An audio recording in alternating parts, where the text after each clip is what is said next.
I think my video is also working now. Would anyone please confirm in the chat box?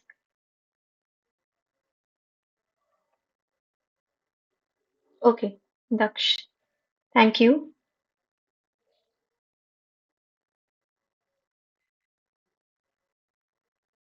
Okay, so I think we should start now. So, for those who have joined a little late, I mean, we're just starting, so welcome everyone to this live session. I will just very briefly go through what this session is all about, and then we will move on to the discussion. So, as you know, these sessions are for your practice, for your weekly assignments, for like whatever you will cover in that week's content through the slides, through the videos. Then we will discuss those in the form of those concepts in the form of previous year assignment questions so that you are able to solve this year's assignment questions. So usually since the content is very like limited weekly, so the content majority of the questions are very similar.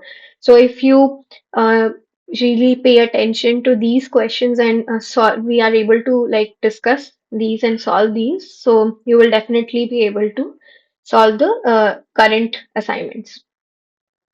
So these sessions are 2 hour sessions and these are recorded and they are going to be uploaded to a YouTube channel. You will be shared the link as well.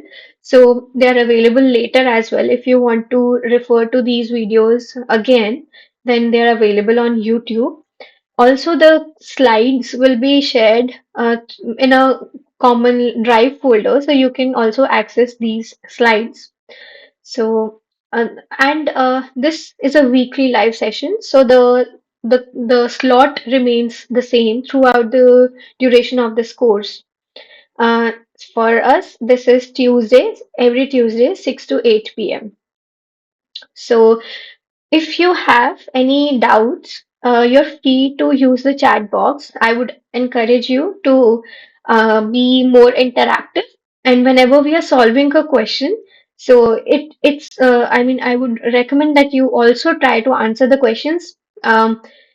Week one is fairly simple, so I hope that everyone will be able to answer the questions and at least even try. So you please write down your answers because these are mostly, MCQs. So whatever you think the correct answer is, please write down in the chat box. I will just wait for 1 minute before moving on to the solution part. Then we can see. So let's make it a bit more interactive. So I hope you will enjoy these sessions and you will learn. So let me introduce myself briefly. So my name is Akanksha. I am a PhD student at IIT Ropar in the CS department. So this course is Affective Computing by Professor Janendra Shukla from IIT Delhi and Professor Abhinav Dhal. So let's move on.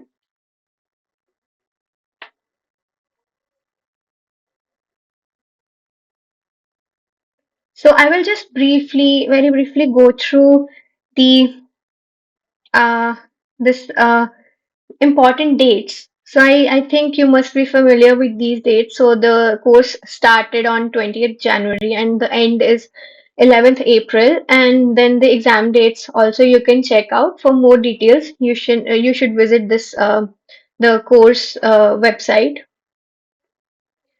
So the week one is all about the fundamentals of effective computing. So okay, ma'am, is the exam date confirmed? So exam date is usually what is written in this screenshot that I attached. You can, but you should regularly keep checking the page because sometimes there might be some kind of delays. Usually it doesn't happen, but still for the safe side, you should keep checking the website regularly. Sometimes they do extend the exam date. So, yeah, I was saying, the week one content is all about the fundamentals of affective computing. So, this content is uh, quite simple, it is very intuitive for this week. So, we will learn very basic concepts of affective computing. You will find that these questions are really simple and you will be able to understand. And please, if you don't understand anything, you can please let me know so that I can repeat the explanation it's perfectly fine. Please don't shy away from asking any questions. So, yeah, let's move on to the first question. Okay, which of the following methods can be used for affect sensing? Number one is electroencephalography, that is EEG, QR code scanning, Aadhaar card scanning, geospatial mapping. So these questions are from previous year assignments.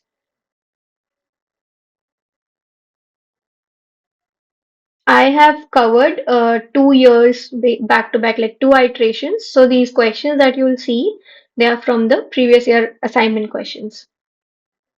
So please write your answers in the chat box. Okay.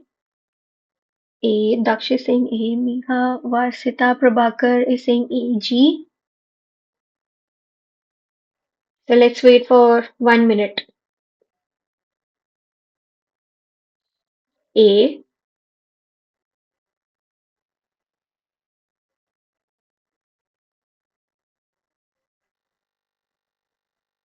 Does anyone else disagree with this answer?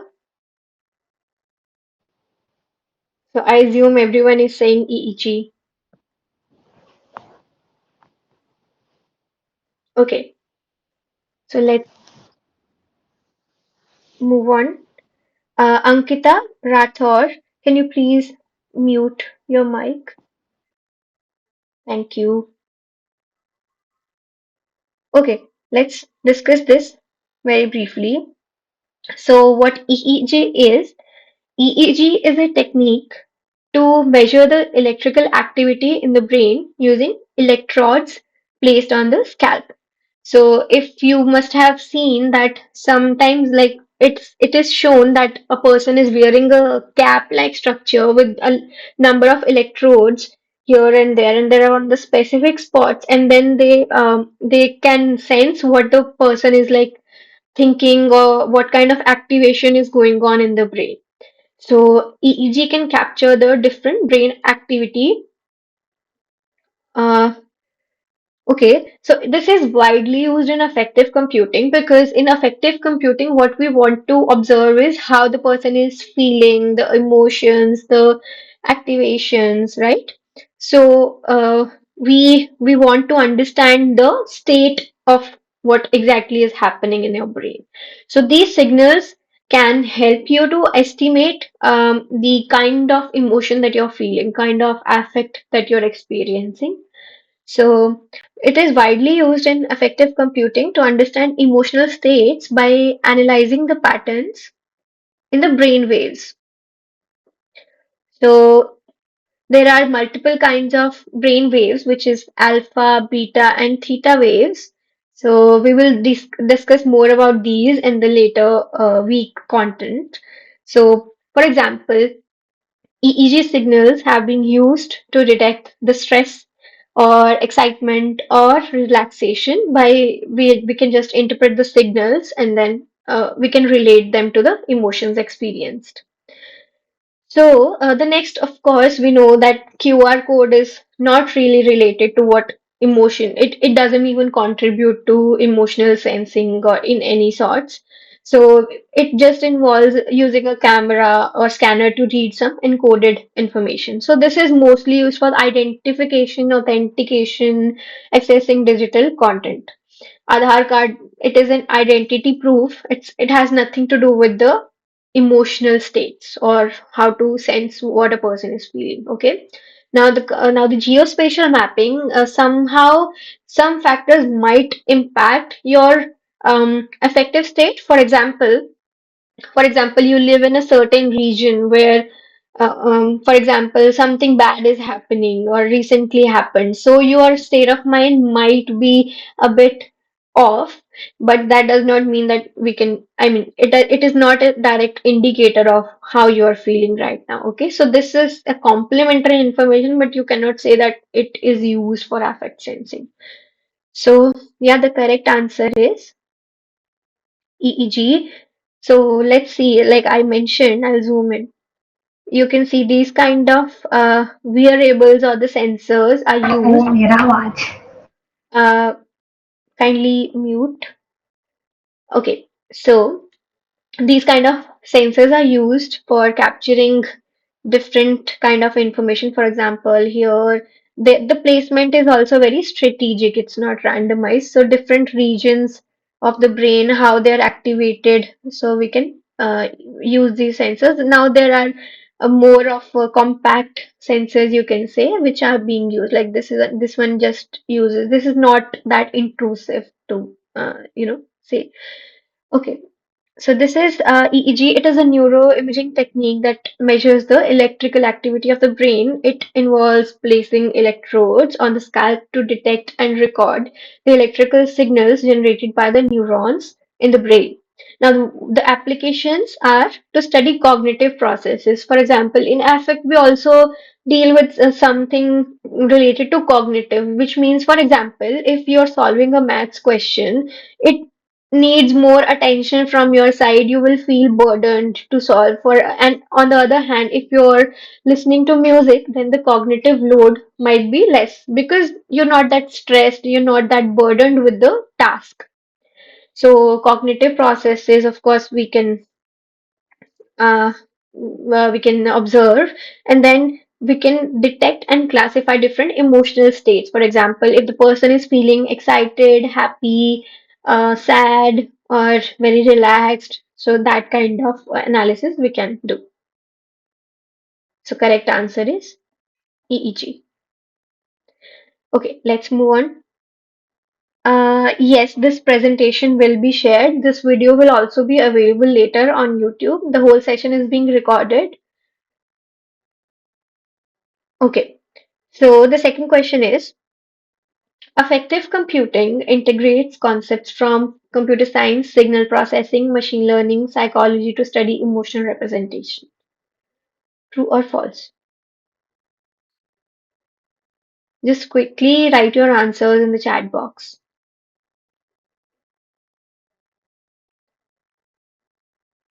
Wish is saying true. All of them are saying true.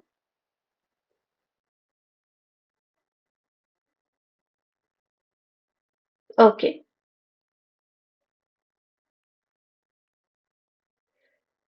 So, yes, affective computing is actually interdisciplinary. It is a field that focuses on the study and development of systems and devices which are capable of recognizing, interpreting, and simulating human emotions. Now, how do we borrow these concepts from different domains? CS, of course, you know that we design different algorithms, different frameworks are used to implement these kind of systems. For example, for example, you are capturing the facial information. I can like we can sense a person, how the person is feeling just by looking at the face. For example, if I'm smiling like this, then you will probably think that I'm happy because that is a visual cue that you're observing. Now CS comes into picture when we capture those images. We somehow process using some algorithms, we design some kind of learning mechanism. So CS is of course there. Then signal processing, since the data actually what we are capturing either in the form of EEG that we just discussed, or heart rate, or even image, audio, everything is essentially a signal, right? So signal processing is also required to analyze the data and then to conclude, to draw some conclusions from that data. Now, ML and deep learning, they are widely used. What is the contribution in effective computing? That we are able to capture the data. For example, you captured the data from multiple people, that their facial emotions, their facial I mean, cues or expressions. We want to predict the emotion observed. So, emotion classification is a very common problem. Like people usually do it as a project, college project, right? It is a very simple, straightforward problem to predict the emotion from a given image. So now we can design multiple ML systems, DL systems based on these data, and it deals with designing models and training, learning, everything, the data around the data to make some predictions. Now, psychology, because affective computing deals with the emotional states and also like how your brain works, how what are the biases involved, what are the challenges, how the person is feeling. No, whenever like we talk about feelings or emotions, psychology is also involved. Psychology helps us to understand the emotions, the behaviors, and how they are reflected in our actions. So for example, EEG is just a state, it's just a signal. Now, how is it related to somehow they're feeling happy or not? So, this comes into picture. So ultimately, affective computing is a combination. Is a combination of different domains. We borrow something from each domain, and it is not even limited to this domain. I would say sometimes hardware is also involved because robotics, because we also design those systems who can respond in that manner. That, for example, there is a robot which can sense, okay, I am sad, so it can respond to and it can cheer me up through some, for example, it is dancing, it starts dancing or plays my favorite music. So it can sense and respond as well in a manner that um, it is more like understanding the whole thing and then responding well, because we are making the machines understand the emotions, right? So these disciplines, they come together. So the answer is true. Okay, next question is effective computing involves enabling the machine to understand the user's emotional state but does not involve determining the appropriate machine response based on this information.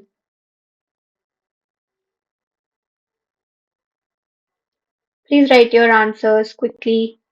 Very easy one.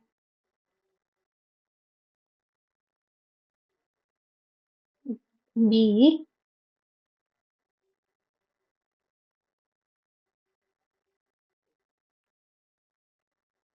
False. Sheikh Samir is saying true.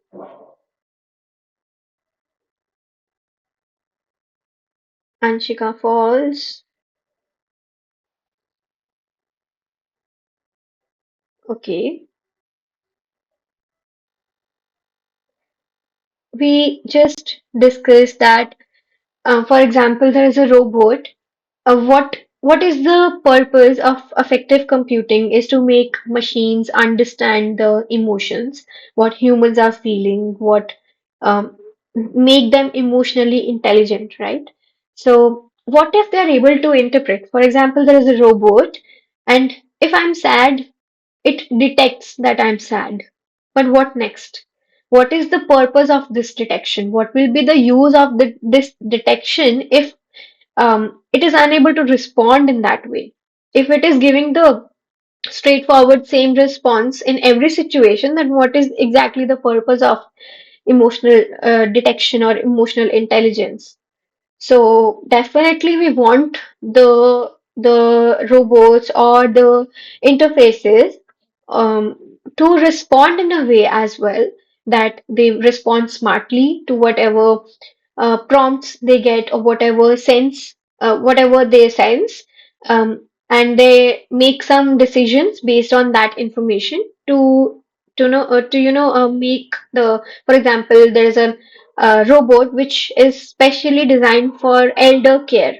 Now, if a elder like grandma is very lonely, so the robot should be able to cheer them up, because in Japan this is kind of a thing. It is a really it is a thing that people actually do have robots for this elderly care. It should be able to take care, so understanding the other person and then behaving in a manner that is smart. So definitely it involves not only detecting but also determining the appropriate machine responses. So this often includes the emotion recognition. We can use any kind of modality, be it vision, be it speech, be it physiological sensing, and adaptive responses should be there. Adaptive means that it should be able to adapt to the situation. If I'm happy, then cheer me up still, and if I'm sad, behave um, differently to make me happy. So it should be able to change. So let me highlight this. Okay, so it should be able to change its behavior to align with the user's emotional needs. Okay. Now, for instance, in education, there might be an intelligent tutor. There is a screen. We usually what we do is we watch videos, and then we like I get bored and I don't understand anything. So the machine can sense that I'm getting bored and I'm like scratching my head. Then it should be able to maybe respond properly. For example, it should reduce the speed of the tutorial or modify the content in such a way that it is more on the easier side. It's less cognitive load. So these are some things that the intelligent tutor can do. So it also can pop up some kind of messages that you can do it, keep going, you're doing well. So it can grab your attention and motivate you in some manner. So these kind of intelligent tutors are also there. In healthcare, if somebody is suppose showing signs of anxiety, then the robot should be able to console them to, make them more relaxed somehow. So they should be able to respond that way. So yeah, the answer is false because we required both. Okay. So, okay, which of the following camera types is better for privacy preservation? Please write your answers.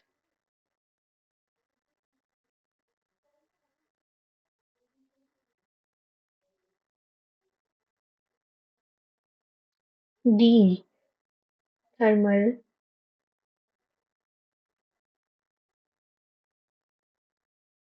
Okay. Let's wait for another 30 seconds. Let others also write some answers.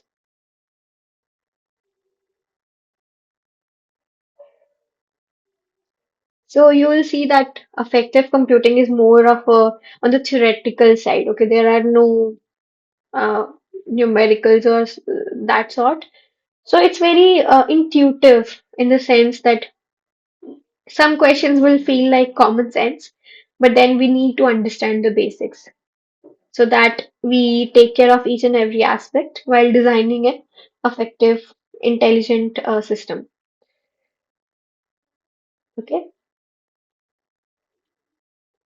so okay, we will discuss this. Now, the first type of camera, which is called the PTZ camera, which is the pan, tilt, zoom. You must have seen these kind of cameras. This is more like a CCTV kind of, right? So these kind of cameras are usually used in the surveillance. Okay. So what they can do is they can rotate, they can tilt. This particular where is it? Okay. So this particular thing can rotate, tilt this like angle, and then also zoom in the content. So this is not privacy preserving because they are actually meant for surveillance. It's exactly the opposite, right? We want to know the identity of the people. So it is very high quality. It captures high quality imagings and footages. So okay, so it is able to adjust the pan, tilt, and it can zoom to focus on specific areas or objects. Now, it has high flexibility and detailed monitoring. So it is very intrusive to privacy. Since we're talking about privacy, so it is very intrusive, and they can zoom on identifiable features like faces or any kind of documents that comes into the vicinity. So this is definitely not a privacy preserving camera. Now, the second one is the panoramic cameras. Now, these cameras capture the wide-angled view. It can be 180-degree or 360-degree. So, they are mostly used like artistic thing, or in surveillance also they can be used. So it is not as high quality as the previous one, but still it can capture some details and the facial structures, not just the structures actually, it can capture the whole individual, and maybe not focus more like on the face itself, but then you can still get what who is standing. So definitely not privacy preservation is there. Okay, so it is less intrusive than the PTZ cameras due to the wide angle view, but they still capture high resolution images of individuals. So cannot be used for privacy preservation. Now, the third is the RGB cameras, which we all have in our phones. So RGB is, red, green, blue, and it's just the colored images, right? So the standard cameras that we use are, of course, highly capable of capturing these details like faces or clothes or other personal attributes. So this is also not suitable for privacy preservation. Okay. Okay, so then comes the thermal cameras. Now, what thermal cameras do is they don't capture the facial attributes as is, but they capture the heat maps. Uh, so they capture the heat signatures instead of visual details. So they provide a very abstract representation of individuals based on their body heat. For example, in COVID, thermal cameras were widely used because you can just sense how, how much, how temperature is varying across the body, and how, like, what is the body temperature. You can kind of guess. So yeah, it can sense. In this picture, you can see, like, you can still guess who the person is, but only if you know the person. Maybe if you know this guy, then you might be able to. If you know him personally, then you might be able to know, okay, what person is standing, who is standing here. But otherwise, it's very difficult to guess the identity of the person. So thermal cameras do actually, they preserve the identity. So this cameras these cameras can be used for the privacy preservation. So in a very sensitive environment, for example, there is a certain medical imaging, or when the data sets are collected, for example, the person does not want to reveal the identity somehow, or in some kind of depression analysis where the mental health is not that spoken about, it's a taboo, so nobody wants to disclose that they are suffering from a particular condition, then these kind of images can be used. So yeah, they can be used for health checks, and so they just preserve the identity. So definitely thermal cameras. Okay, moving on to the next question. Yeah. Which of the following is not a valid facial feature for affect sensing? So the session will be slightly like, I will go very slow because some people are beginners, some already know some concepts. So we will take care of everyone. We will go through the very basics, one by one, each question in detail. So if you feel that this is going very slow, it's deliberately very slow because I want everyone to understand. Okay. D, ear shape or structure.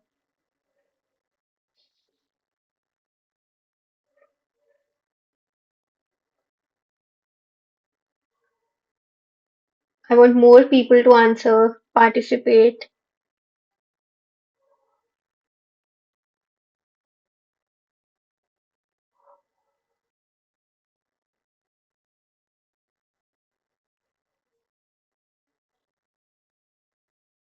Okay, then let's move on to the solution.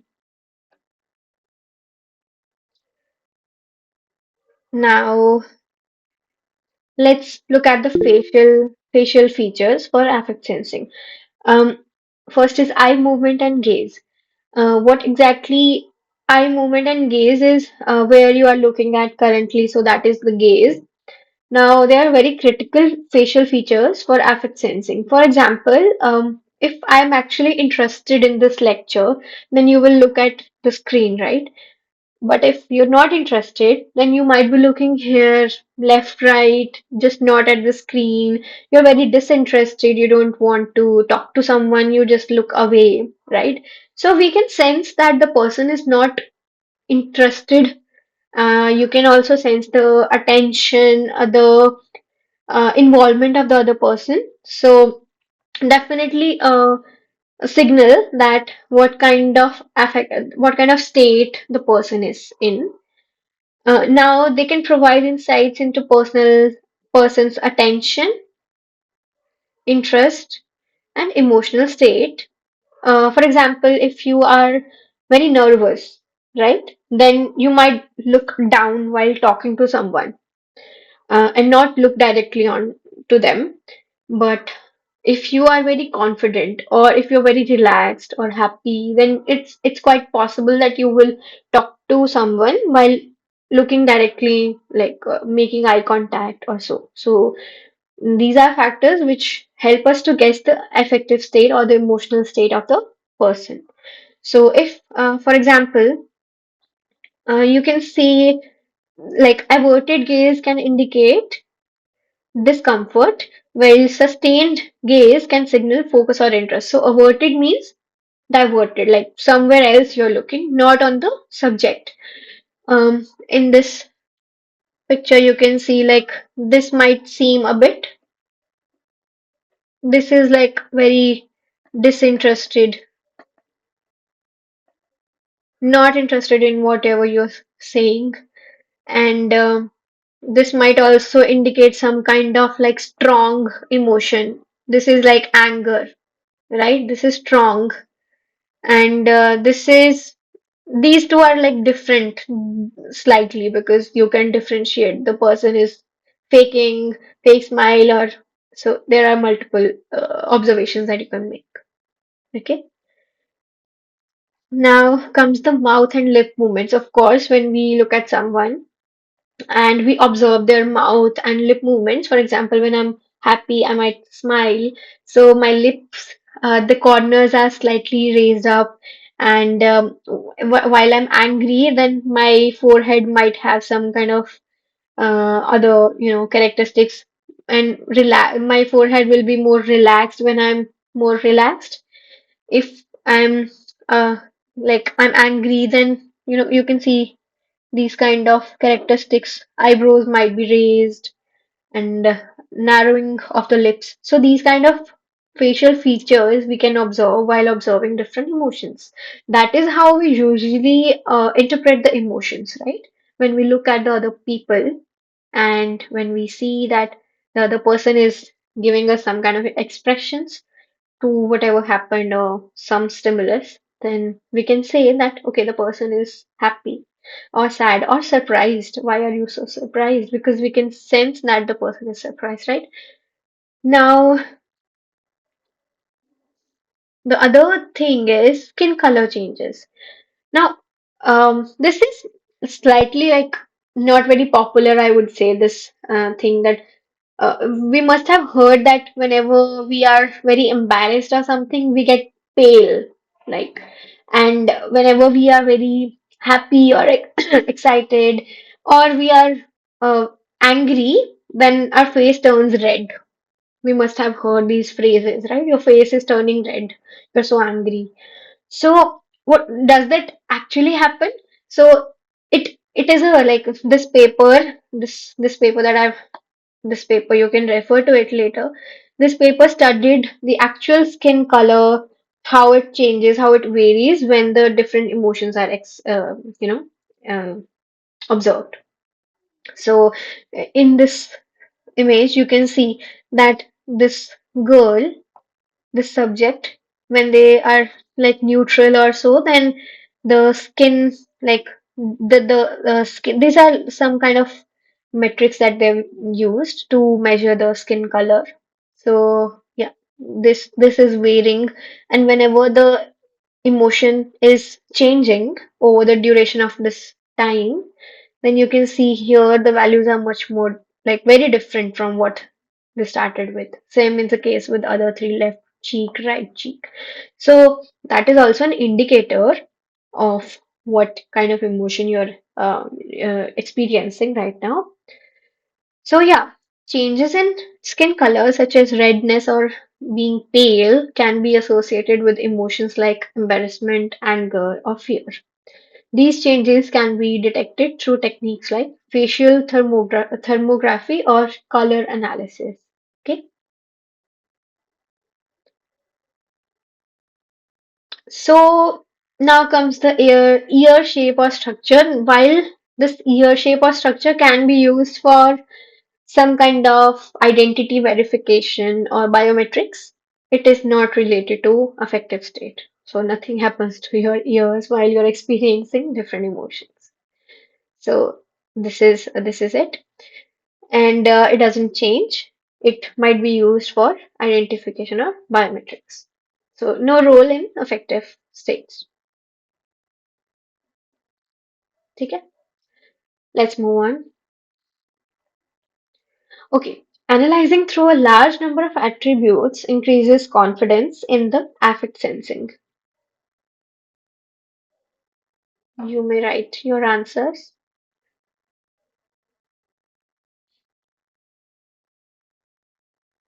True. Achal says true. Shvesh, Shikha,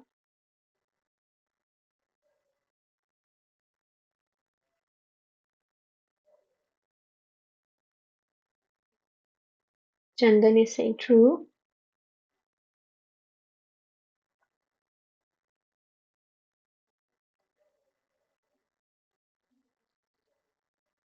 Okay,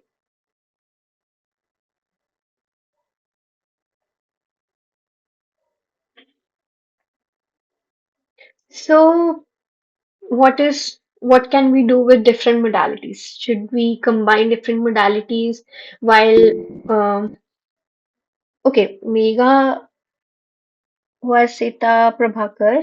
I'm sorry if I'm pronouncing your name wrong, but they're saying that false because it may lead to some ambiguity. Okay, let's see. Uh,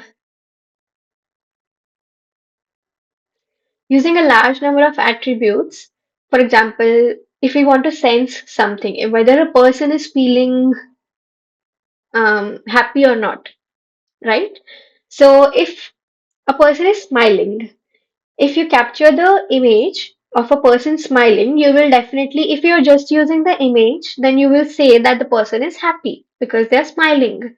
But for example, the person is just giving a fake smile and when they are talking, the voice is shaking. You know, when somebody is emotional, then if they talk, there is a possibility that the person is experiencing some kind of turbulence in emotions and they're not well and um, they're not really happy, but they're just pretending to be happy. So basically, what my point is that adding a different modality, you can also analyze the voice. If the voice seems to be very shaky or very, that kind of voice, then you can say that, oh, this might not be the case, that the person might not be happy because this is contradicting, right? That is exactly your point. Uh, so since many emotions may have similar ways of expressions. Okay, so your point is valid that what if the two modalities bring in some contradictory information, right? What if modality A, my face says happy, but my voice says no? So that means there is some kind of ambiguity, but at least it got us nearer to the true value. So the prediction might be 50-50, but then it is not, the confidence is not like the, it is 100% happiness. So no, but it is more closer to the truth value. If you are able to understand what I'm saying is that the ground truth was that the person is not exactly happy. But if you just look at the face, then you might think that they're happy. But then if you also sense the voice, then you get to know that no, that is not the reality. So you will be more closer to the reality if you observe more modalities. Okay, so but in other case, what generally happens is this is just an exception, what I just mentioned. What generally happens is what if like they're also like laughing, which is the most of the case, like you're also observing the speech or you're also observing the heart rate. For example, if the person seems to be very excited, then the heart rate should be higher side, right? Usually what that is observed. Now, the voice tone would be more like shrill. Whenever I'm excited, I'm very my pitch is very shrill, right? But for example, if I'm not feeling good, I'm feeling sad, then my voice will be more like soft and heavy, right? So these are the indicators that we can use different modalities, and we can combine the predictions from each modality to get a more confident prediction of what is exactly happening. Okay, so let's read this out using a large number of attributes. For example, facial expressions, body movements, voice tone, physiological signals like the heart rate or the EEG can enhance they can enhance the confidence in affect sensing because it allows for multimodal analysis. Now, it provides a richer and more comprehensive understanding of emotional states. As different modalities, they can complement and validate each other. What even if they don't like validate each other, if even if they're complementary, there's some kind of they are moving us to closer to the reality. So that's that. Now, for instance, facial expressions may indicate happiness, but combining with a cheerful tone of voice, it strengthens our conclusion. Okay, physiological signals like heart rate can confirm that if I'm stressed, my heart rate will be very high, up. So it also can suggest, and the facial cues like you feel very tired or you feel very stressed, then there might be some characteristics on your face as well. So facial cues. So this just strengthens our conclusions. So this is true. This is not false. Okay. Okay. Audio signals capture a wide range of emotional cues such as tone of voice, pitch, intonation, providing valuable information about a person's emotional state. Very simple. True.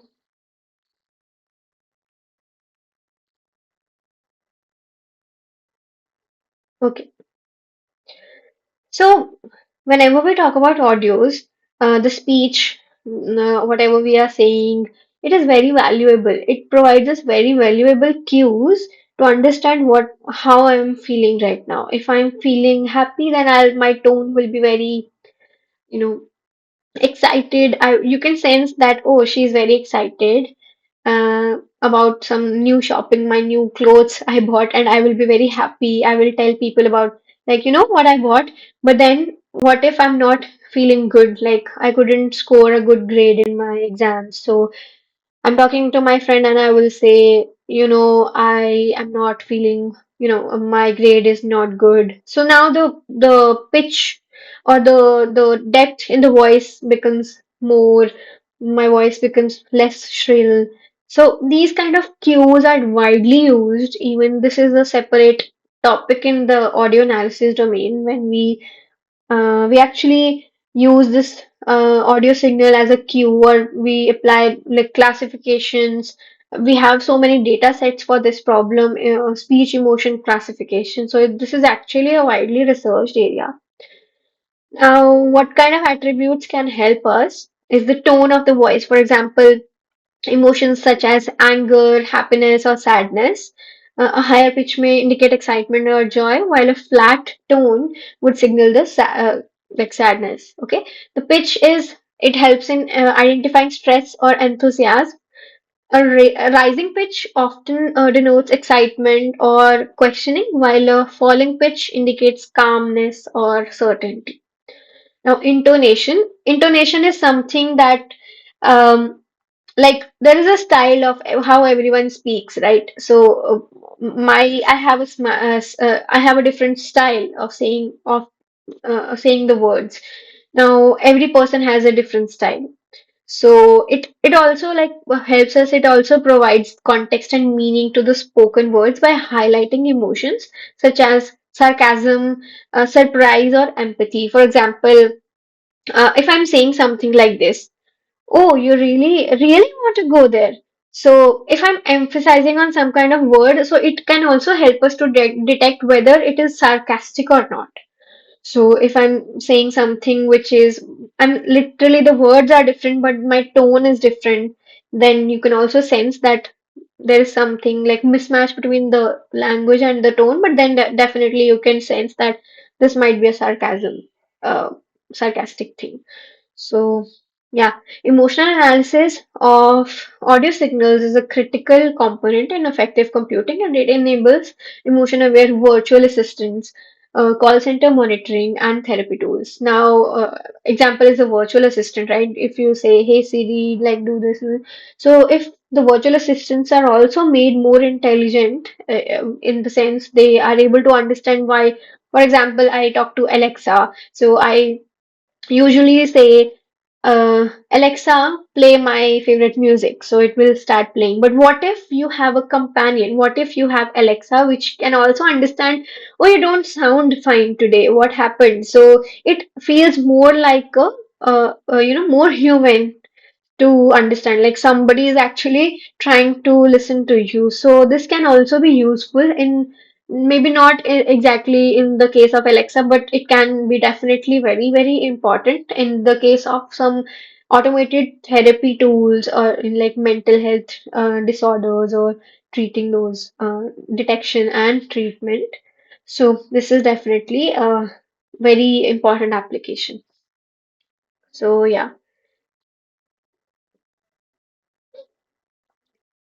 Okay, next question is changes in one's emotional state, such as stress, relaxation, anger, fear, or happiness, are not associated with observable changes on the skin.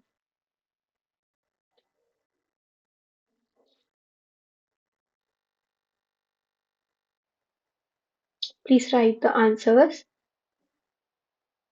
False. Okay, Anchal, Shikha, Meega, Vishwesh. Everyone is saying false. Okay, so does affect skin really?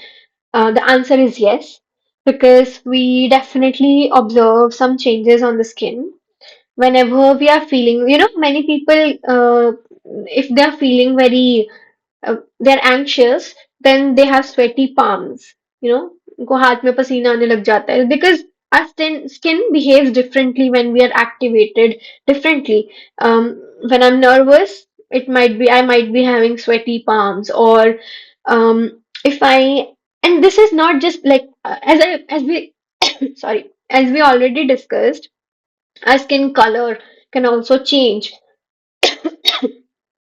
If I'm embarrassed, I might look like more pale, and if I'm like very angry, then my face might be more red. So it happens because of the blood supply, because of the skin, activation. You can say different factors are there, biological factors. Our body is designed to, behave that way, and there's something called like flight mechanism we have in our body. So what that means is, our body releases some kind of hormones, or we want to if we detect danger, then our skin, our body behaves certain way. So we can actually detect the skin conductance, that is called skin conductance, which is called the EDA, electrodermal activity. Okay. Now, so what I meant to say is it's not just limited to the skin color that you observe. It also is reflects in the activation of your skin. So the picture that you're seeing on the right is um, you can see that these sensors are attached to the skin. Okay, these are attached to the skin, and what they actually do is they just capture the information from the skin, and uh, this is essentially because of the sweat glands, how they respond. So sweat glands, the activity increases when when we experience some kind of excitement, be it positive, be it negative. So excitement can be like positive thing or negative thing. If you are if you like feel that you are in danger, then you will also be very aroused, right? Um, and if you are happy, then also you might be like excited. Or if you are uh, experiencing fear, then you can also be very aroused. So, arousal and balance, we will see these things later in the course. But yeah, so my point is that the skin conductance increases or decreases based on what kind of emotion you're experiencing. So, so first is skin conductance, which is also known as electrodermal activity. It reflects the activity of the sweat glands, which are controlled by the sympathetic nervous system and are highly responsive to emotions like stress or excitement. Now, the skin color we have already discussed that in these states can lead to different skin colors. Also, the temperature variations. They can indicate emotional states such as thermal cameras. We can capture the differentiating, information. So yeah, this does affect. So ठीक है, next पे आते हैं. Which of the following statements best describes the emotionally intelligent interfaces? Though interfaces that prioritize aesthetics over functionality, they are capable of recognizing and responding to users' emotions. They are solely focused on text-based communication, or they're designed for exclusively for intelligent use.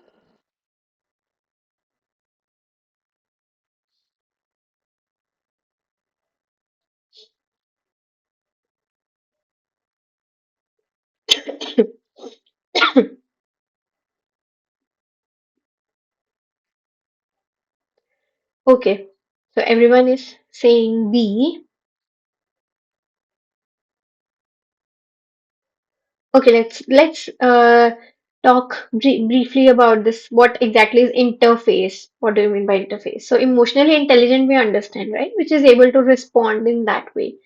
Now, they are designed to detect and interpret users' emotional states, maybe through facial expressions, voice tone, physiological signals, and then the interfaces should be able to adapt the responses as well in the way. Like this, we already discussed in the very beginning of this lecture that it's not just about the detection, but it's also about how you respond in that situation, right? For example, if you see this is a very cute robo, and okay, this has a name as well. I think Miko Robo. So this is for kids. If it is very like intelligent, then it has a camera sensor. It can look at a kid. It's basically for kids. So if there is a kid and he's like crying or so, then the robot should be able to detect and play some songs so that the kid starts feeling better. So this is how they should respond according to the situation. Now, for example, a chatbot that provides empathetic responses when it detects frustration. For example, if you order food online and I mean, you write and you are not satisfied with the quality. So if you write the like I want my refund because the food was not worth it and this is the problem with my food and like that. So what can happen is the chatbot either it can just send you a response that is just a pre saved response, like Thanks for reaching out to us. I will get back to you. So this feels like we're talking to a robot, right? Or a chatbot. But what if the chatbot is very smart enough to understand that the person is actually very frustrated, that did not, like the quality of this food. So they can also respond in a certain more polite manner rather than just using the predefined lines. So they can say, "Hey, Akanksha, we are very sorry that you did not enjoy your food. What can I do for you?" Like personal, like they can respond some way, somehow a personalized message or some kind of more empathetic that we understand the importance of good food in your life. So this is just an example that they can modify their responses. And what if I write, "Oh, I really, really enjoyed the food from this restaurant." So they can say, "Yay, hooray, like we are so glad that you like the food." And it is just not just a single line that "Thanks for contacting us. We will get back to you." It's much better than that. So that is how we integrate the emotional aspect or the emotional intelligence in these kind of interfaces, be it a chatbot, be it a robot, or even like as I already mentioned, there might be a case where there is a tutor, there is an online tutor, and they are teaching the students, and then um, somehow they sense the interface sense using the camera, they're capturing your video constantly, and then they sense that the person is disinterested because I'm looking here, there, and not on the screen. So they can pop up something, they can design the content according to the to boost the engagement. They can play some kind of you know um, maybe graphic or a video which is very engaging and not boring. So these kind of tailor-made responses based on the situations. So this is very repetitive thing that I'm saying, but I'm trying to explain things with different examples so that you understand the concept behind that. So hopefully you're understanding what I'm trying to convey. And if you still have any doubt at any point of time, please don't shy away from writing your queries in the chat box. So okay, let's move on. Yeah, so the correct answer is of course B. So confirmation bias is the tendency to favor information that aligns with existing beliefs, ignoring contradictory evidence. It influences decision making and can contribute to distorted perceptions. Now, in the initially, there was one question, and this is interdisciplinary. So, this is more of the psychology side, right? Uh, how this question is relevant to us is while designing the systems, uh, for example, Anshika or Shikha might perceive a situation in a different manner than what I will do. Maybe my state of mind is different, definitely different than others. Each and every person is different. The way we think about a situation, everyone thinks in a different manner. So we have some kind of biases, which are already in our heads because we have been like brought up that way. One thing which is appropriate for me might not be appropriate for you. For example, if I'm sad, okay, and there is a robot and it wants to cheer me up, then what if it is like it is already putting a smile and it is laughing in response of that situation. That would not help the person because my nature is like I might be very sarcastic to my friend. I might make them laugh by doing stupid things, but that is not the case with everyone. So we should not introduce our perceptions or our particular what we think. We should take care of the whole like community, I would say, because in general how things work. So we should not introduce our own biases while designing these effective systems, intelligent systems. So that is like the one of the biases is called the confirmation bias. So this question is about the confirmation bias. Uh, it influences decision making and can contribute to distorted perceptions. So now I already discussed the answer. So let's move on to the like more detailed thing. So, confirmation bias is a well documented cognitive bias where individuals seek out information that confirms their pre existing beliefs or opinions. I will design a system, or I will make them behave a certain way which I feel is good, and which is based on my pre existing beliefs. And I can also it can also be the case that I ignore evidence that the contra like anything that I get any feedback from anyone else that no, your robot should not behave this way because that is not the right one. But I would ignore that feedback because that is contradicting to what I believe. So that is not a good strategy to design any system. So this bias affects the decision making by narrowing the perspectives, leading to some kind of distorted or incomplete evaluation in situations or evidence. Example, a person with a particular political belief may only consume media that supports their viewpoint, ignoring the conflicting evidence, and it favors a certain aspect. Now, how is it, related to affective computing? We perceive, interpret, and react to emotional cues in different manner, right? So first is like biased data collection and interpretation. What if I want to get an output? I mean, I have something in mind. I want to prove it true, that it is correct. Then, in order to prove my point, I only choose people. For example, say this movie is very good. I like this movie ABC. Now, my friend says, no, I don't like that movie, but you say that, oh, everyone likes it. So you only ask those people who you know that they like the movie. So you are selecting the data points very wisely that it supports your conclusion that you want to be the conclusion, right? So this is bias, data collection and interpretation. Now, okay, then there's another important thing here, emotions. Emotion is a very complex and a very subjective thing.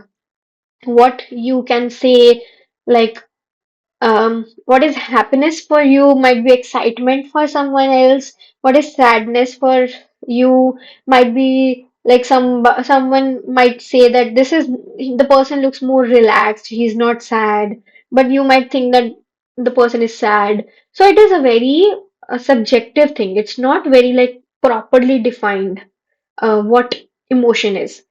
Right. So this also introduces biases. For example, what if you say happiness? What exactly is happiness? Does happiness always has the person smiling?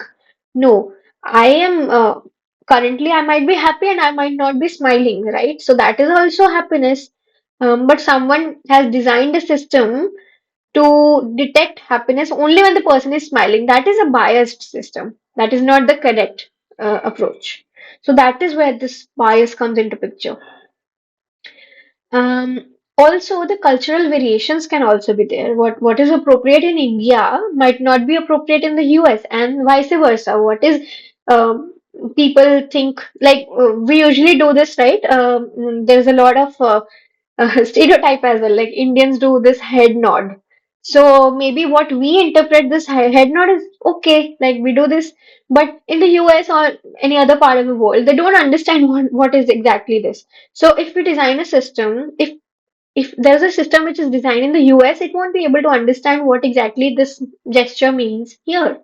This gesture might be meaning something else in India. So that is also one kind of a bias. So these kind of challenges are definitely there. Um, we should take care of these factors that we do not introduce our biases, which are our personal beliefs or cultural appropriateness. We should also check, and we should take care of everything these factors so that the model or the product that you're designing, it's not biased. So yeah, this is true.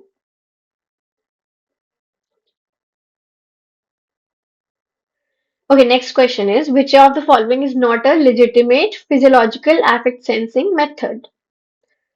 Please write your answers for this one. Ma'am, will we get all these recorded videos? Sorry, Maybe in the recorded videos somewhere. I did not hear the question properly, but I assume that you're asking whether this recorded session will be there or not, right? Yes, ma'am. Yeah, yeah. So this session is being recorded. It will be uploaded after maybe 2 days to my YouTube channel, and the links will be shared with you. So every week, whatever is being discussed, even the slides will be shared in a drive folder, so you can download these slides and refer to them later. Okay. Also, the lectures will also be available on YouTube, so you can anytime go there. It's publicly available on YouTube, so you can search and you can access those videos. Yes, ma'am. Okay.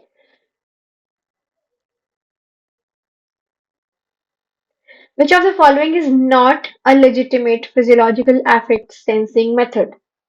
Now, this is the first time we are getting contradictory, answers. That is interesting. Let's discuss this.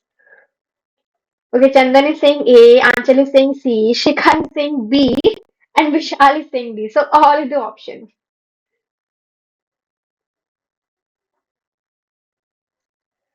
Let's take another 30 seconds. Let's see.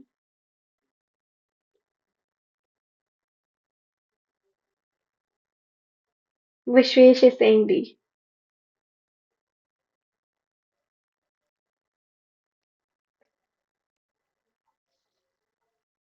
Does anyone else want to answer or should we move on?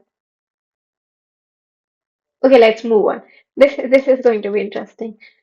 So, let's discuss the first modality. This is called the electrodermal activity that I just discussed previously. This is what the skin conductance measure means.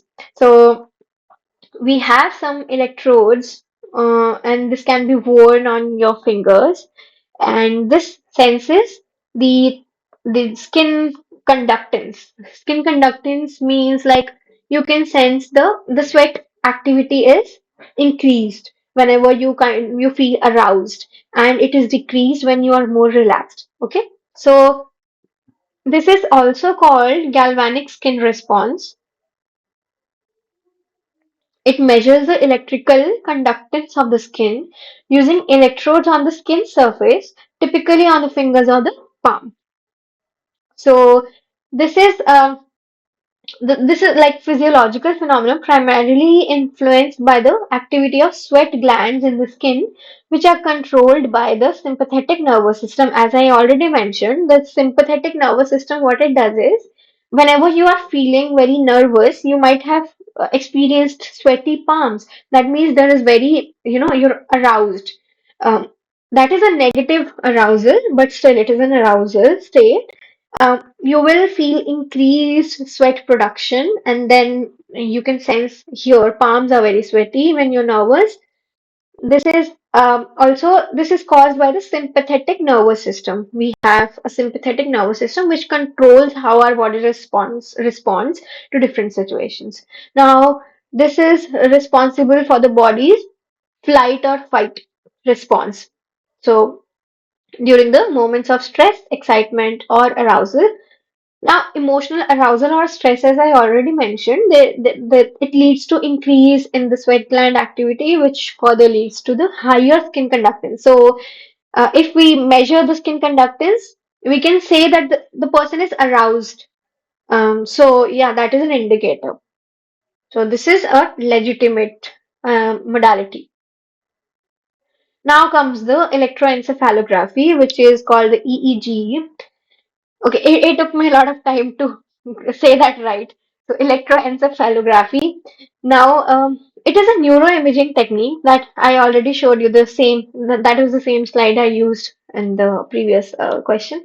So this is what we do. We wear these kind of a cap which has the electrodes placement is there on different regions. It captures the activity through all different like throughout your all over your skull. So it can capture through different electrodes. Now they have some more compact versions of these this wearables, and this is a like very modernized. This is a very modern way of detecting the signals. But However, typically this is the most commonly used. So what it exactly means is that it measures the electrical activity of the brain. You know we have neurons in our brain, and neurons, when they are interacting with each other, they interact through signals, right? So that is during some kind of emotions. You must have heard these things like whenever you are happy, the left side of your brain gets activated, or the front side, this region gets activated. So activated means increased electrical activity. Okay, so neurons are more activated. This is just one example. I don't know exactly left or right which one is activated during what kind of emotion, but anyways. So yeah, how do we measure that? It involves placing electrodes on the scalp to detect and record the electrical signals generated by neurons in the brain. Now, what are the applications? As I already discussed, this is like for the cognitive processes, because cognitive same example, maths question, high cognitive load. And if you're listening to music or doing something that you actually love, the cognitive load is less. Now, also to detect different emotional states. Next is the ECG. It measures the heart rate, right? And it records the heart activity over a period of time. It's not just a static measure, it's for a period of time. Now, ECG definitely, when you are very, very stressed or when you're very nervous, your heart pumps a lot faster. Your heart rate is very increased a lot when you're aroused. So, it is it is also a non-invasive procedure used to assess the heart's health and diagnose various cardiac conditions.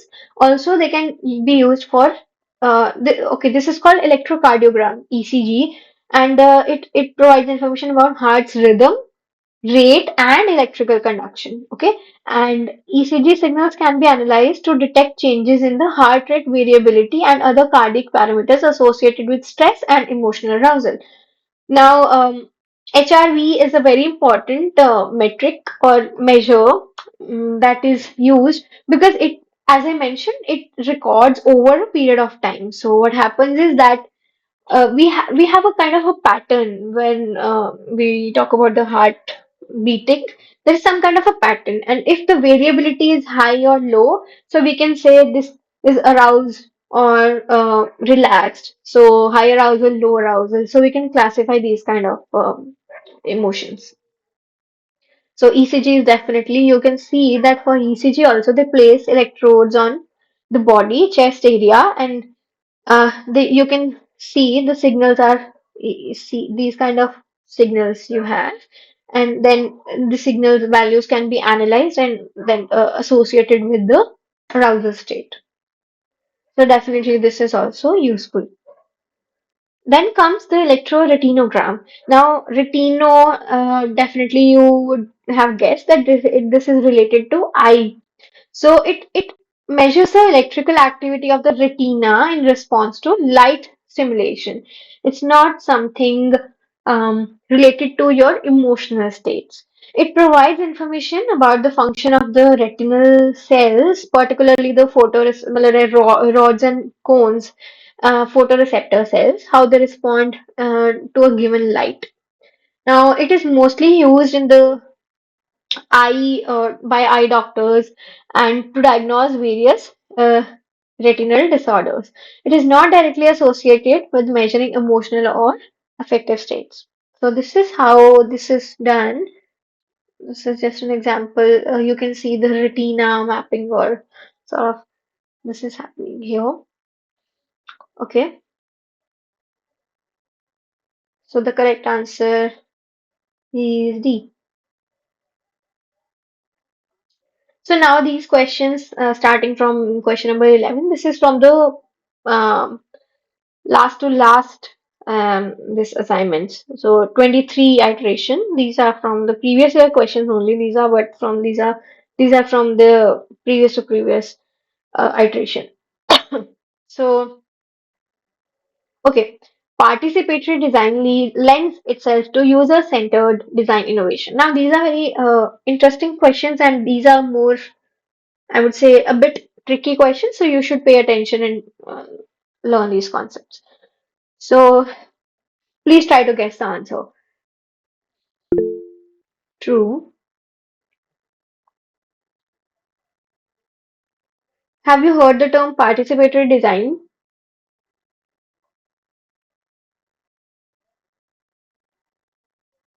If somebody also wants to answer, you can raise a hand and then unmute yourself. Then you can also interact if you want. Anybody wants to answer? What is participatory design? True.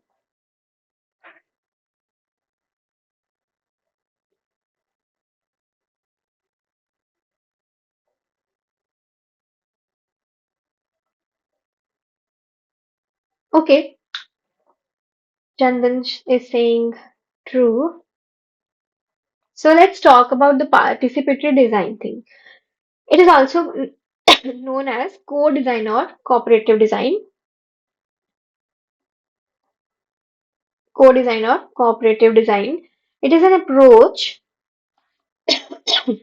sorry, it involves collaboration between the designers, stakeholders, and users throughout the design process. So, in a collaborative environment, when you also get the feedback from the end user, uh, this is something that should be incorporated throughout the product, um, the production phase. So, what exactly is happening? Um, so, the advantages include, let's read this out first and then we will move on to the example. Okay. It aims to incorporate the perspectives, needs, and experiences of those who will use the final product or the system. Advantages are contextual understanding. We get to know what exactly the context is behind something that we are going to design. So we want to overcome specific challenges, workflows, and cultural aspects. Okay. Empathetic design, it means that we understand what users, as a user, what I would expect. So you can if you like, there's a saying na ki, you should put yourself into the shoes of other, then you will understand. So if you're designing a product, just think from a customer's perspective or the user's perspective, that what exactly would you look for in your given app or a system, if you were there in their place. Now, there's iterative feedback. For example, if you include something, you try some innovation, and then it is not working, then you should also be able to get some kind of feedback from the users and incorporate or change something about it, and then also refine the product, right?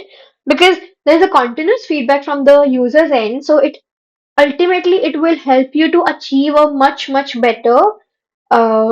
much better end result. Correct? Also, user ownership. Now, this is a very interesting concept. Um, if if I am designing an app, okay, and if I ask my, for example, it's for my mom. She likes to shop clothes online. Now, what if I design an app for online shopping of clothes? My mom, I discuss constantly with her that, what else would you like in this application?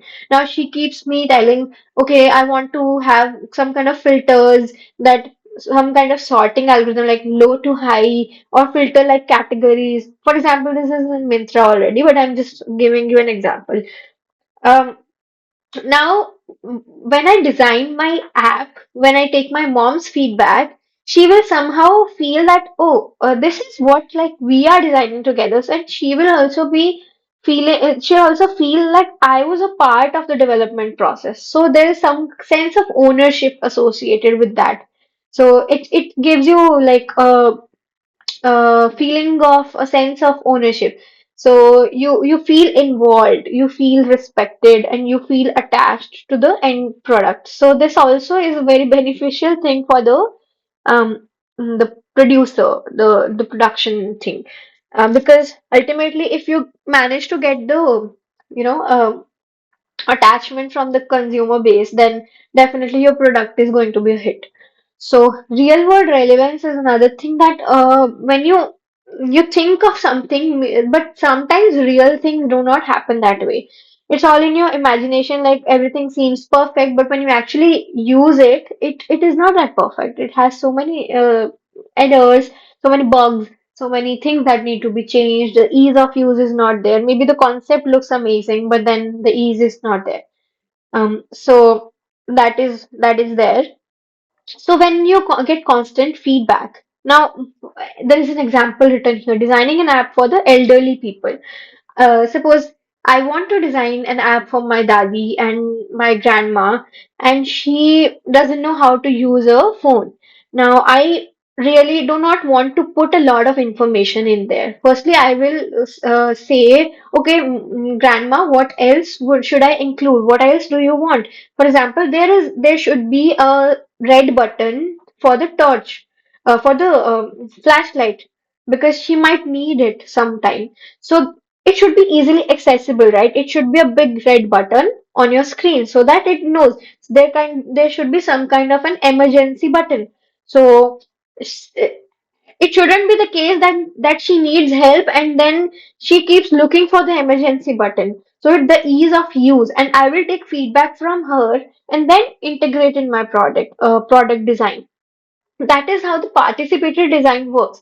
For the effective systems as well, we can say that whenever you're designing some kind of effective, emotionally intelligent systems or robots or some kind of interface, then you also want to incorporate these factors in your product designing, and you want to um, take constant feedback. So if you follow this participatory design, then as written, it is more of a user-centered design innovation. It behaves like it becomes a more of a user-centered design rather than a company just batch or mass producing something, right? It feels more personal. So the correct answer is A, definitely. It lends itself to the user-centered design innovation. So let me just pause for a moment and ask if anybody is facing any kind of problem. My voice is clear,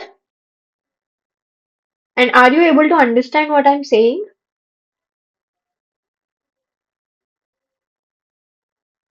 Please respond, because that would be like, if I need to change anything,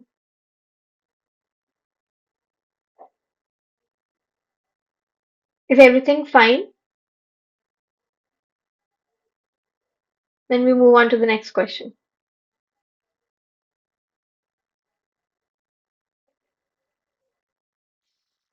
Okay. A virtual agent called my automated conversation coach, Mac, can read facial expressions, speech, prosody, reply in real time with verbal and non-verbal responses.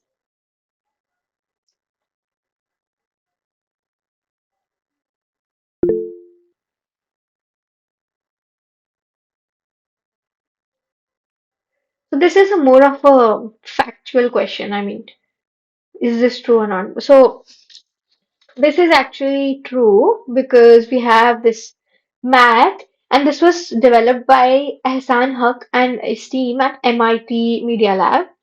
And this is a system where people can interact with the system. I mean, the yeah, it is a system itself. So you can sit in front of a system and practice your social skills. That means, let's say you have a fear of facing people, social anxiety, and you want to practice how you will face the interviewer, and you're preparing for an interview. Now, instead of taking help from a friend, it would be very easy if it is just a system with a this digital avatar you can see here. This is an avatar. There is a camera sensor. The person is sitting in front, and then this camera can capture your movements, your body pose, your facial expressions, your head movements, your gaze. So these kind of features they can understand, and they can sense that, oh, the person is slightly nervous. So they can help you to they can flash a message that you need to sit straight for a better presentation, to look more presentable or to look more, impactful. So you can prep yourself by using these kind of systems. This is a very good example of an effective system. And this is able to analyze, and then it will give you some feedback. So this is for practicing social interactions in face-to-face scenarios, and this is it is a 3D character. A character is there that can see, hear, and make its own decisions in real time. Okay, and the job interviews. So yeah, they validated it with the job interview practices, and students who interacted with Mac, they showed a significant performance improvement compared to the students in the control group. I mean, which were not exposed to the system. So this system is currently being explored for different other applications as well, like social phobia, PTSD, Asperger syndrome, like autism. So these kind of things, this system might be helpful, and they're currently exploring. If you want to know more about it, you can check this out. The link is in the footnote. Also, so this is true. Okay. A robotic head called Kismet is capable of having face-to-face interactions. What modalities can it use to express itself? So, does it include tone of voice, facial expressions, body postures, all of the above?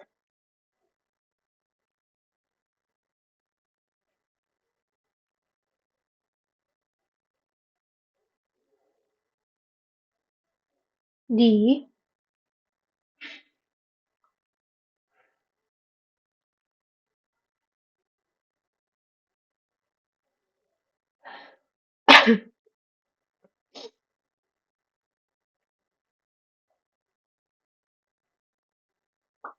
Okay, so let's know this robo a bit more. This is called Kismet. It was developed in the late 1990s at the MIT Media Lab. Okay. Now it is an expressive robot, not just a normal robot. It is an expressive robot.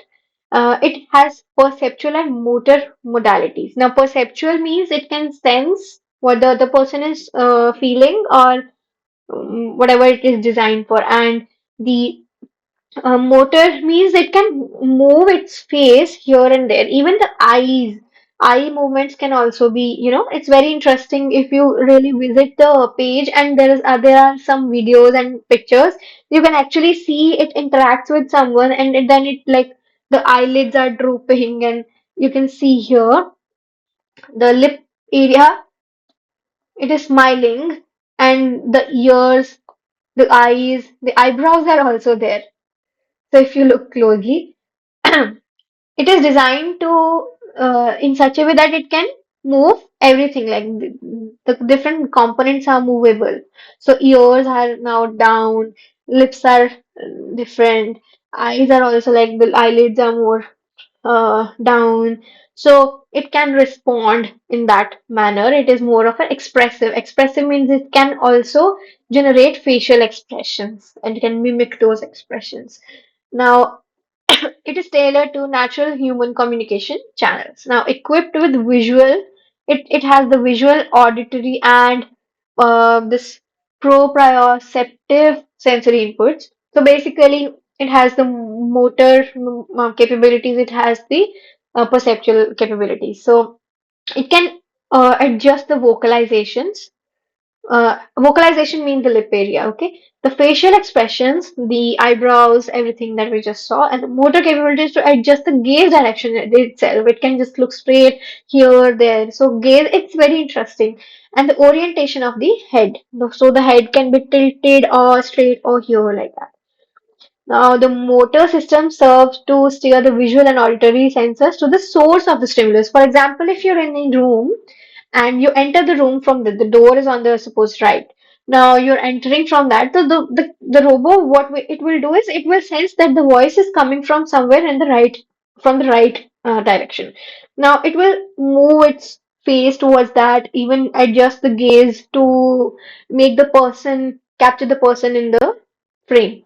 So that is how it is very expressive, and it is, it actually adjusts itself. So it also is able to display the communicative cues. So this is like it can, if you see that the person is here, so the eye gaze is adjusted here, the head is slightly, lifted, and ears are also. So it is, the eyebrows are lifted. It's funny, and so okay.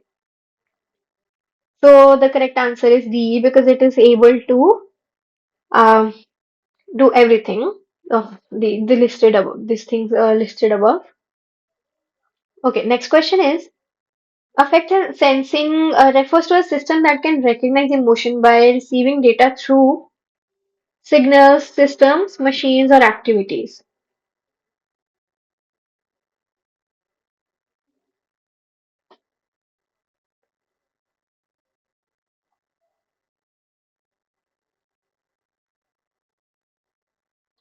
Please answer A, signals.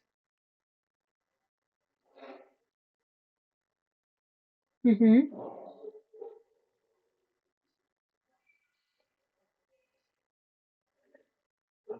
Anjali is saying system, so B. Anjali is saying B. Chandan is saying A.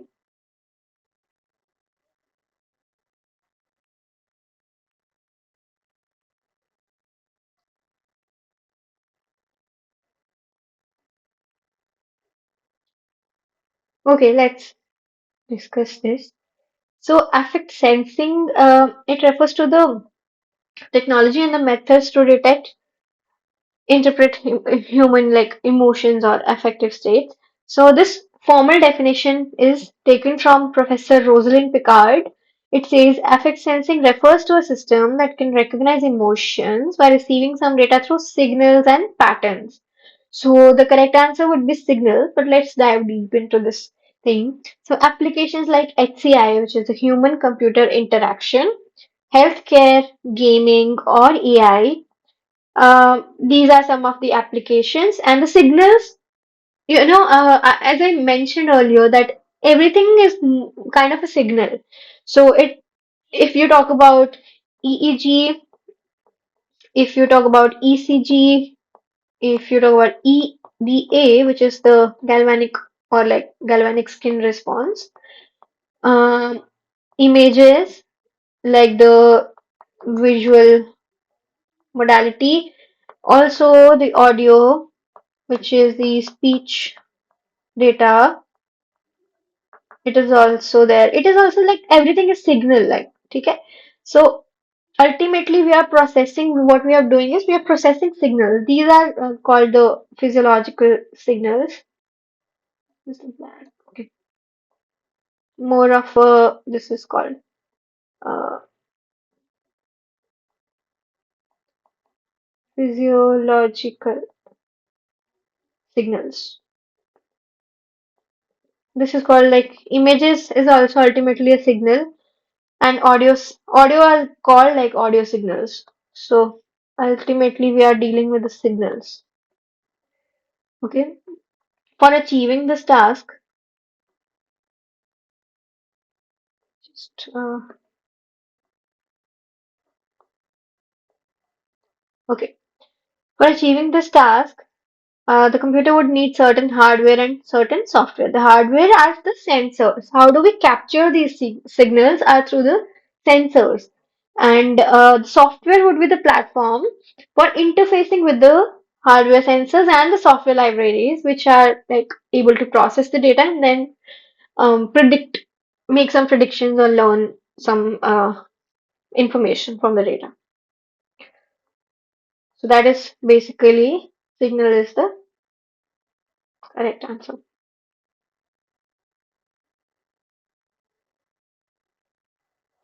So Now, the next question is systems that can feel an emotion.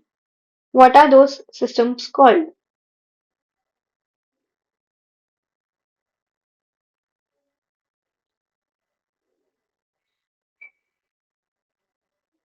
Vishwesh is saying C, perception systems.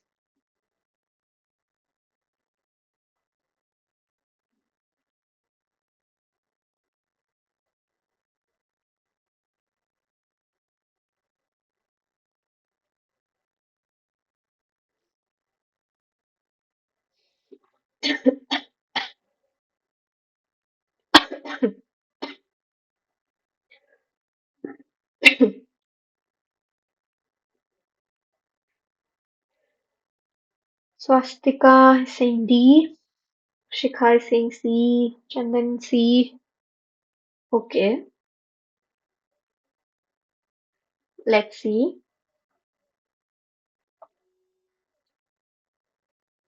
So let's discuss about each kind of system. So detection system, what it does is, in context of emotions, it could include technologies like to identify the facial expressions, for example, or the vocal cues or the physiological signals associated with the emotional states, right? So this is just the detection part. They're just detecting it, nothing else.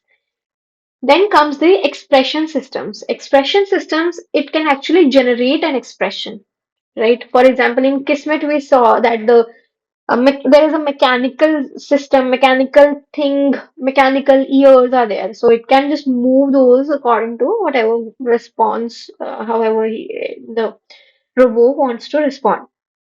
Now, these systems are like they generate or convey emotions, such as technologies that simulate facial expressions or vocal tones to convey a specific emotional state. They just want to express. Then comes the perception systems. So, in context of emotions, if we say the perception systems may refer to the technologies that interpret and understand emotional cues from different modalities. For example, the facial expression, speech. So, the detection system is just detecting, it is giving the data to further some like further processing. So now that processing, the perception system is going to do that processing. So it understands the the data that we collected through some sensors. Okay, and and then the classification. So the in context of emotions, they would refer to the algorithm that can classify. For example, some kind of machine learning algorithm is there. It takes the input data and it outputs a label like what kind of emotion is this. The prediction is there, and then you can use that prediction to convert it to an expression, which will be done by an expression system. Okay, so yeah, so correct answer is perception because they can understand the emotion. Other are just more of a mechanical, you can say. So if for example, if you want to take an example. Um, let's take an example of Kismet, okay? So if the Kismet robo, it looks at you, that means it is using some kind of detection system. Now, the data is collected already, right? We have the data, visual data. Now, visual data is there. What would this data be used for is we will send it to some kind of maybe perception system which can use a classification system to classify and then it will understand, right? It will understand and give us a label like, okay, this is a happy expression. The person seems happy.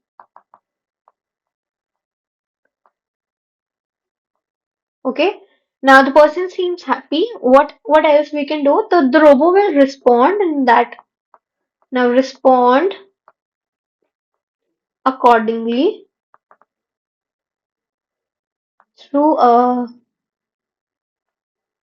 expression system,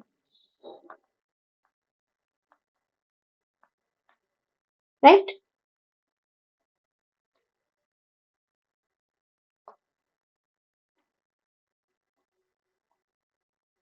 I hope it's clear. Like it is the whole process, the whole pipeline. Okay, let's move on to the next question. Okay, there's another question in the chat box.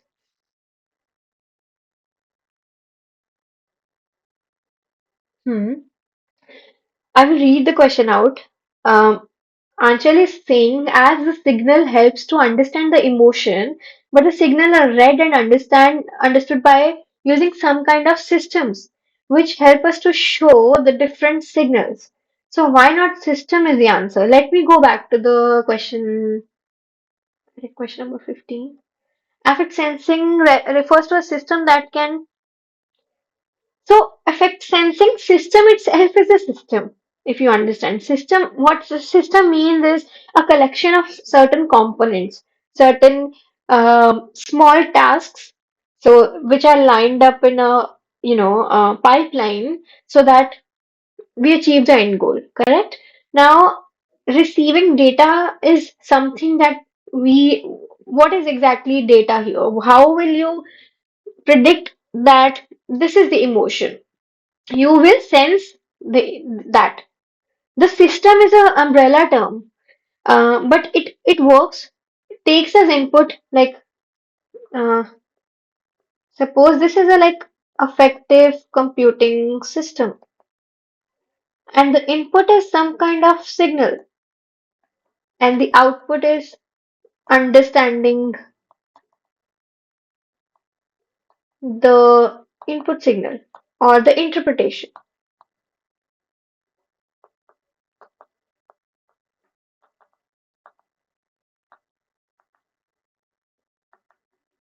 So ultimately, what we utilize is the signal only. And also one more thing is because it has been taken from a like popular definition, which is a more of a standard definition which is used by Rosalind Picard. So it says the signals. So that's why we also say signal. If it is a you can say if it is a like subjective question or so, you can say like we require system. System is a whole umbrella term. So it covers all the components. So is the explanation helpful for you? Did you understand what I'm trying to say?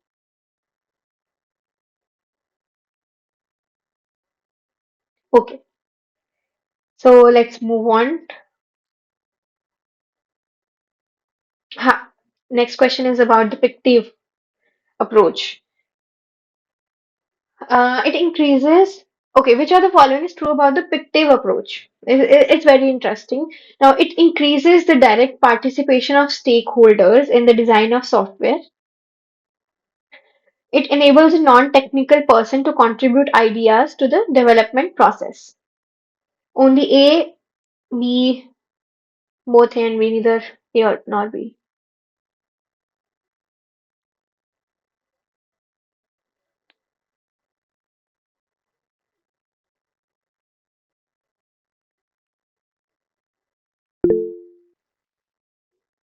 Okay, Anjali is saying both A and B.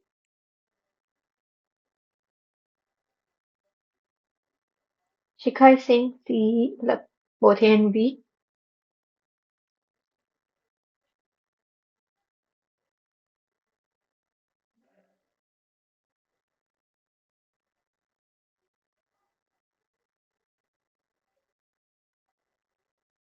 So I will introduce you to the this concept called fictive approach. What is fictive? It refers to the plastic interface for collaborative technology initiatives through video exploration. A long abbreviation, but you don't have to remember it. Uh, what exactly is Pictive? It's more like a dummy, you can say that creating a prototype, but in a very basic manner possible.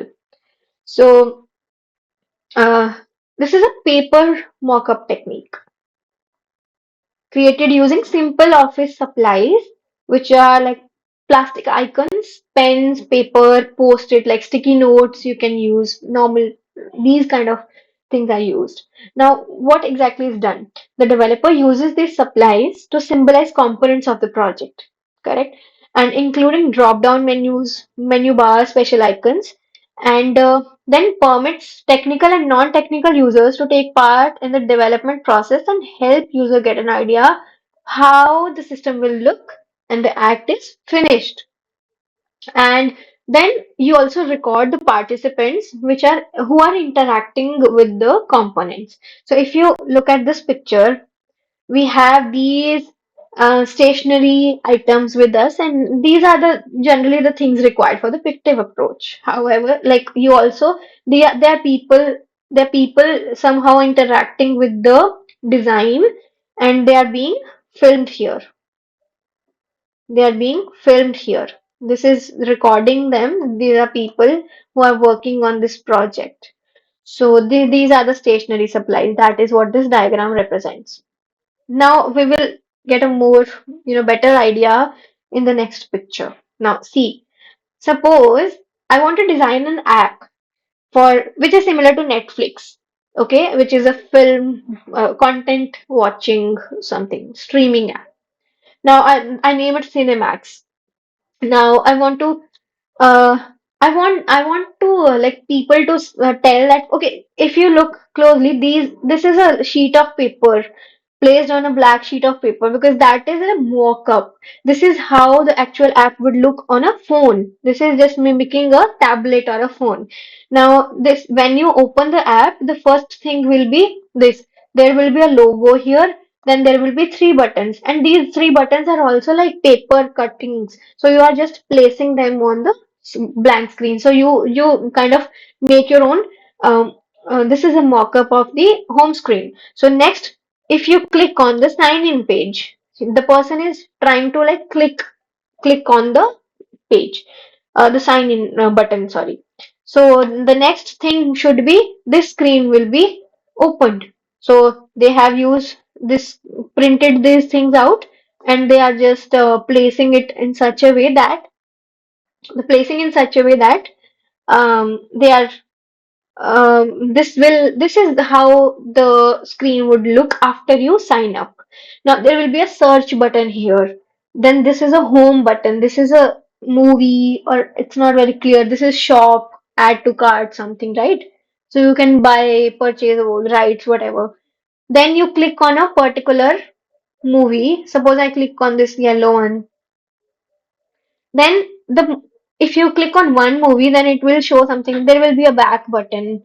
So do you understand the concept? Like whatever is going to happen, whatever is the idea in your mind, what you're doing is you're just creating a mock-up. You're just creating a paper and pen version of that particular app. And this is what the initial idea is in my mind. And this is before like diving deep into the you like what if you just code everything, you spend months and then you develop an app, but it is not even like appealing to the audience. So you can involve a group of people so that they can come, they can click on it, they will see, oh, this button looks very annoying here. So I need to change the placement of the button. So you will know that the back button should be on the top rather than in the bottom. So you can modify this design, and then you can take the majority, and the people when they're like participating in this design process, they're being filmed. So you can keep a track of whatever the people are suggesting you. So that is how you design a system. This is called the pictive approach. So similarly, you can see that the screen appears. This is the review appearing. They just create a mock-up. So this is what pictive is all about. Okay. So yeah, correct answer is C because both A and C. it increases the direct participation because I'm a part of the this whole mock-up thing, and it also allows a non-technical, like what if I want to say this, just put this button down because I feel it will be better there. Even if my mom doesn't know about anything about coding, she can still contribute to the design. So that is how it is done. Okay, affective computing on the neuroscience to marketing enables brands' ability to understand their target demographic behavior, mood, and pain points. So we are only left with three questions, so don't worry, the session will end on time. True. Anyone who feels this is false. So, there is a term which is called neuromarketing. Neuro and marketing. Neuro somehow refers to something which is related to, sensing your behavior and your uh, responses, your emotional responses to particular input stimulus. Now, if we talk about this affective computing in the field of advertisements or marketing, so you can say that this is helpful in the emotional recognition. For example, if you analyze the facial expressions, if you develop a product and now on an ad, so what you can do is show it to a number of people, a fixed number, maybe 100 people. What record their face video while they're watching it, analyze their reactions. Like, what if the content is disturbing? Then the people are like, they're like going, uh, disgusting, like this content is disgusting. Or what if it is funny? You want to make it a funny advertisement and you're checking whether the joke is like catching up or not, right? So you can observe these kind of emotions, whether what you want to induce is actually being induced, when you can see, and marketers can gain insights into how consumers feel about their products, services, or advertisements. And even if it is not a software, even if it is a like physical, some kind of, for example, a pen stand, you create a pen stand and you want to see the reaction of the people. So you give them the product and they can feel and they can see, okay, this is the utility. And oh, I really like it. That means the person is amused, the person is surprised that he did not expect it, and they're very happy about it. So you can see, or even people are like, oh no, I don't like this. So you can see signs that they're not satisfied with the product, and you can make the desired changes. Now, second is personalization. For example, if I'm feeling um, sad today, so Netflix should recommend me some movie which is very easy, cheerful, like, right? So it shouldn't recommend me something which is a sad or heavy cognitive load movie. So it should tailor its recommendations according to how I am feeling. So that is also a good, strategy. So, the third point is neuromarketing that I mentioned. Neuromarketing is a subfield of neuroscience. It leads to I mean includes the tools to study consumer behavior, and they can what as I mentioned, you can just broadcast your advertisement and see how people are reacting, and then you can automate this process. So using this, effective, emotionally intelligent systems. Now, emotion-driven insights is what is exactly bothering people in my product. So you can sense the pain points or the dissatisfaction, and you can identify these pain points, and you can improve the customer satisfaction and loyalty. And then there is a user experience optimization. For example, I'm just using a phone where I have to just slide this to get back, but I'm finding it very annoying. Like people do give their feedback. This new update is not very good. It is very annoying. So, for example, Instagram introduces something which is not very convenient, and it's very annoying. There's an additional button. You don't want it. People, they just give their feedback, and then the company, if they're like actually listening to you, your feedback, then they will remove it. So that's how it works. Well, you can also do this, you can also do this on the basis of affective sensing, because you don't have to ask or like get a form. Nobody is going to fill Google form like, do you really want to remove this feature or not? So what you can do is you can just ta- uh, like ask them to take a demo, and then automatically they will say, oh, this is annoying, and you can capture the maybe facial expressions, and then you can see that no, this is not very a pleasant experience. So yeah, so this is how the effective computing can also contribute to the field of this neuroscience. Okay. Now coming to the second last question, we already discussed about Pictive. It aims to make the design process simple enough for non-technical people to be engaged in it. This is true, right? So we just discussed that. Oh, I'll show you the supplies. For example, this is a screen. This is a screen. This is a dummy phone.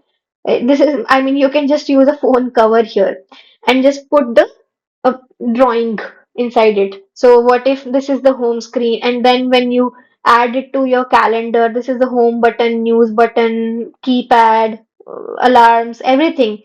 You can use just the sticky notes and the pen and paper and scissors. These kind of you can use the stationery supplies to create something, and also you can get those printed out. And see, this create button is a like another page, just a piece of paper, and you can get these printed and play around with on a blank, like it is a canvas for you. You can play around with the positioning of the buttons, etc. So if you also like are interested, you can refer to these. These are the some pages or some YouTube videos are also there which show the pictive thing. So yeah, it contributes to the accessibility. It doesn't require any very skilled or technical skill or software. People should know software. No, it can also incorporate some feedback from the people who are non from the non-technical background. Also, the visualization is a very powerful tool. If I'm telling you something verbally, it is not conveyed very efficiently because you won't be able to imagine what I'm telling you. If I just tell you, there will be a button on the right side, you won't be able to understand it. You won't be able to visualize. Every person will be visualizing it differently. So maybe to me it seems nice, but some other person it doesn't seem nice. So I mean, imagination is everyone has their own perception and imagination. So to standardize the process and to make it more convenient for people to understand it, and visualization, of course, it makes it very interesting, and adds a element of that you can say this is very fun. So it is a tangible and visual like representation. So tangible and visual representation of the proposed user interface. It helps the team members and stakeholders. Stakeholders, what does it mean? Anyone who is involved. So maybe the developers or the end users or the testers, मतलब जो भी होगा, anyone who is involved, or the owner of the company, right? So anyone who is involved in any sorts, they are called the stakeholders, and they can also be able to they will also be able to understand the design concept and its potential implications. So the pictive approach is a really nice approach. So the last question for this session is, constructive emotional experiences are weakly related to effective learning. Do you understand the question? This is from 23 iteration assignment. Even if you don't understand these things, it's fine. Uh, you should also refer to the material. I mean, you can also, if you want to recap the whole video content for the week, I mean, the trick is to go through the transcripts. You can read the transcripts very, quickly as compared to watching the videos on repeat. So that is also a trick that I also sometimes follow. So it makes it very easy. especially when the topic is very theoretical. So you don't have to go through the, whole video. Of course, it's the transcript, so it captures all the information. You don't miss out on anything.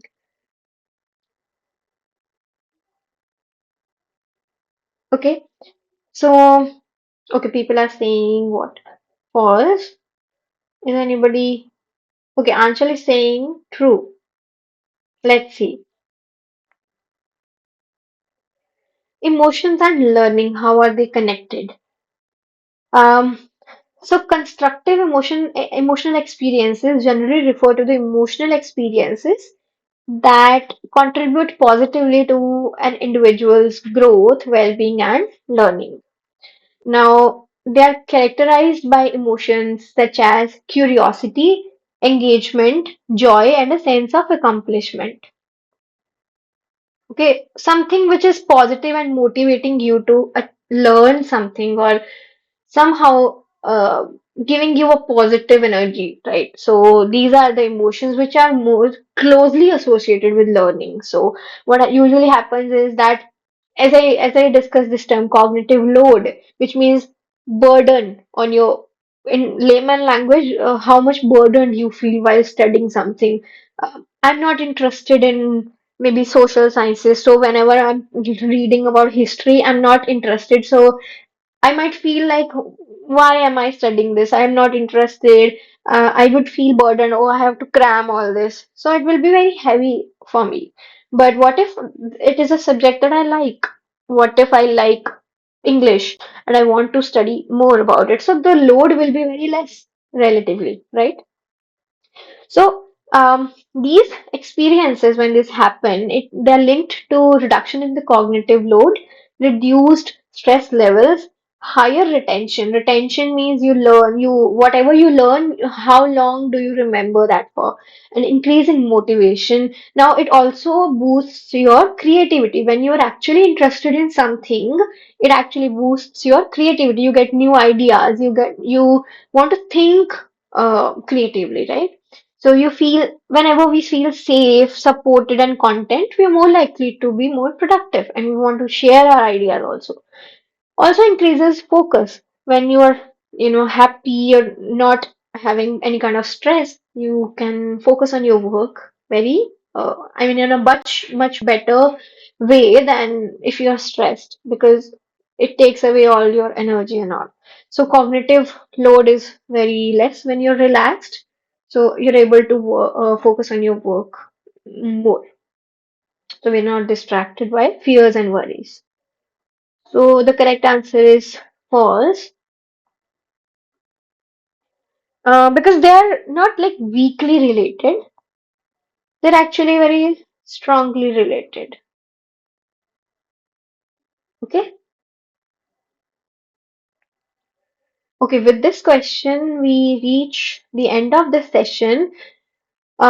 This is the first session we covered the uh, week one's content. In the next session, we will cover the topics of week two.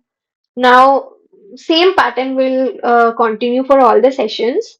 Every Tuesday, 6 to 8 p.m., we will have a live session. It will be a more of a discussion for the previous year assignment questions so that you're able to understand the concepts in a better way, like question solving approach. Next session will be on 4th of February. So I hope all of you will join there as well. So if you still have any doubt, Chandan, please can you please write your query in the chat box, or you can unmute as well. It's fine. Excuse me, ma'am. Yes, please. Ma'am, ma'am, I joined the first time for the online courses, ma'am. We don't know procedures to how to submit the assignment. Okay.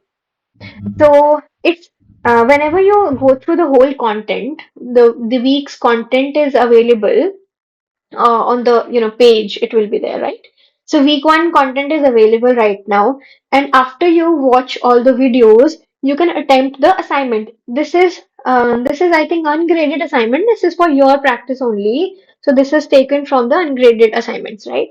So this is very like every week ends with a weekly assignment. So this is just an MCQ based assignment, and you can select the correct answer, whatever you feel, and then submit. And I think there is an option of resubmitting as well. So I'm not sure though, but then it will just show you. So you don't have to like submit something on your own, but just open the course page.